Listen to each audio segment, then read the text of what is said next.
நாடாளுமன்ற தேர்தல் அறிவிக்கப்பட்டு நடத்தை விதிகள் அது அமல் இருப்பது மட்டுமல்ல, ஆனாலும் 100 நாள் வேலை திட்டத்துக்கான ஊதியத்தை உயர்த்துறதா அறிவிச்சிருக்கிறாங்க. மக்கள் மேல ஏன் இந்த திடீர் கரிசனம், பாசம், இரக்கம்?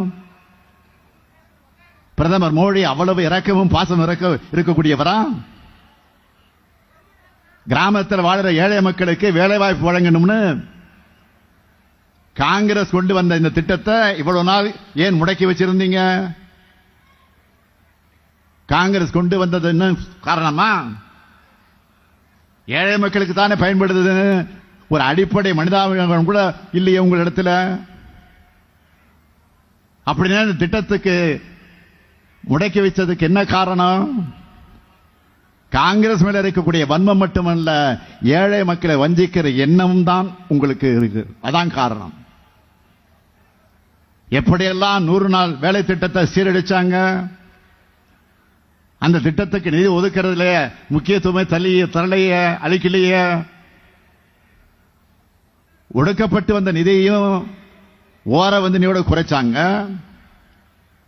இன்னும் சொல்லணும்னா ஆண்டுக்கு சராசரியா 40 நாட்கள் மட்டுமே வேலை கொடுத்து இந்த திட்டத்தோட நோக்கத்தை சிதைச்சு சின்னாபின்னமாக உருவாக்கினாங்க. கார்பரேட்டுகளுக்கு ரத்ன கம்பளம் விரிச்சு கொண்டிருக்கிறார் மோடி அரசு.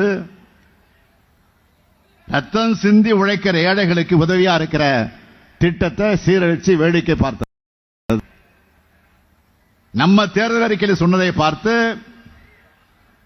தமிழ்நாடு மற்றும் புதுச்சேரிக்கு 294 ரூபாயிலிருந்து 319 ரூபாயாக உயர்த்தி இருக்காங்க.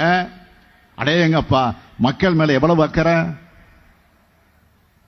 அவ்வளவு அக்கறை இருக்கக்கூடியவர் இதையெல்லாம் தேர்தலுக்கு முன்னாடி ஏன் செய்யல? ஏனென்றால் இதெல்லாம் கண்துடைப்பு நாடகம்.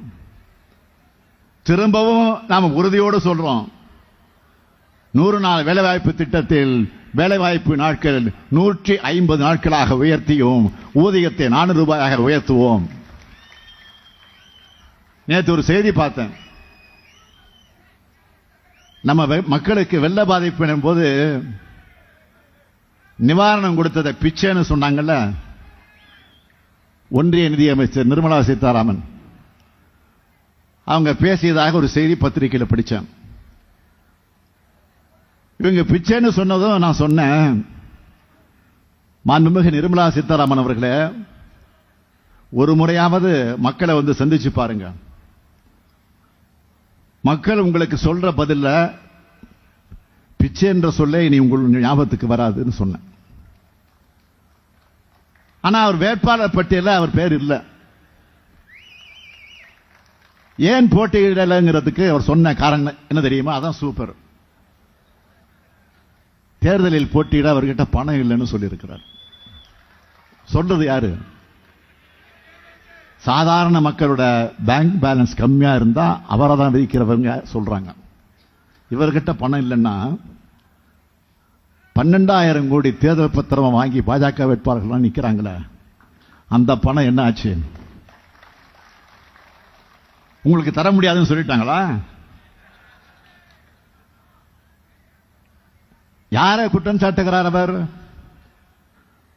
அம்மையார் அவர்களே, தேர்தலில் போட்டியிட மக்களை சந்திக்கணும், மக்களுக்காக உழைக்க தெரியணும், மக்களை பற்றி உண்மையான அக்கறை இருக்கணும். உங்களுக்கே தெரிஞ்சிருச்சு, தேர்தல் நின்னா மக்கள் உங்களுக்கு தக்க பாடம் புகட்டுவாங்க, அதனால தப்பிச்சிட்டீங்க. நிச்சயம் தமிழ்நாட்டு மக்கள் 2019 தேர்தல் மாதிரிய இந்த தேர்தலிலும் பாஜகவை ஒதுக்கத்தான் போறாங்க. பாஜகவுடன் வெளிப்படையா கூட்டணி அமைச்சிருக்கிறாங்களே, கள்ள கூட்டணியா தமிழ்நாட்டுக்கு துரோகம் இழைக்கிற பழனிசாமி கூட்டமும் தோற்கடிக்கப்படணும். பாஜகவை விமர்சிக்காம பாஜகவுக்கு எதிரான கூட்டணின்னு வசனம் பேசுகிறார் கொடநாடு புகழ் பழனிசாமி. பதவி சுகத்தை அனுபவிக்க நம்ம தமிழ்நாட்டு மாணவர்கள் நீட் தேர்வு எழுத வச்சார்.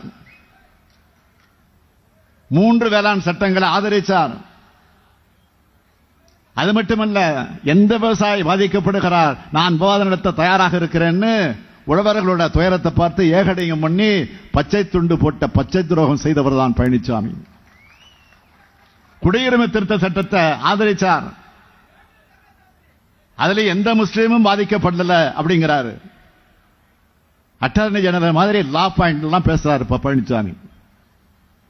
பாஜக கொண்டு வர எல்லாத்தையும் ஆதரிச்சவங்க பாதம் தாங்கியா இருந்து மோடி அமித்ஷா இரட்டையருக்கு பௌசா பல்லக்கு தூக்கிய தமிழ்நாட்டு துரோகிதான் பழனிசாமி.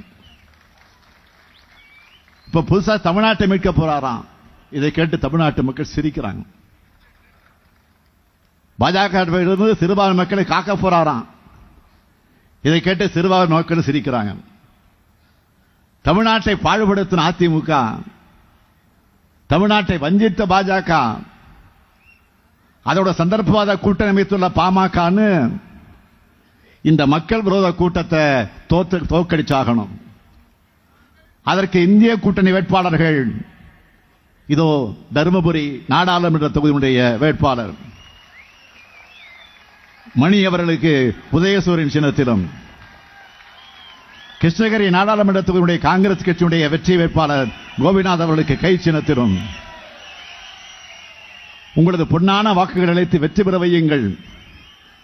உங்கள் வாக்கு இந்தியாவை காப்பாற்றும், இந்தியாவை காப்பாற்றக்கூடிய வாக்காக அமையட்டும், தமிழ்நாட்டை காக்கக்கூடிய வாக்காக அமையட்டும், ஜனநாயகத்தை காக்கக்கூடிய வாக்காக அமையட்டும், பாசிசத்தை வீழ்த்தக்கூட ஜனநாயகத்தை காக்கக்கூடிய வாக்காக அமையட்டும். உங்கள் ஸ்டாலின் அழைக்கிறேன். உதயசூரனுக்கு வாக்களிங்கள் என்று கேட்டு அதற்காக வந்திருக்கிறேன். 40 நமதே, நாடும் நமதே. 40 நாடும், 40 நாடும், 40 நமதே, 40 நமதே. கொஞ்சம் சத்தமா டெல்லிக்கு கேட்கணும். 40 நமதே, நாடும் நமதே. நன்றி, வணக்கம். செய்திகளை உடனுக்குடனும் துல்லியமாகவும் தெரிந்து கொள்ள சப்ஸ்கிரைப் பண்ணுங்க.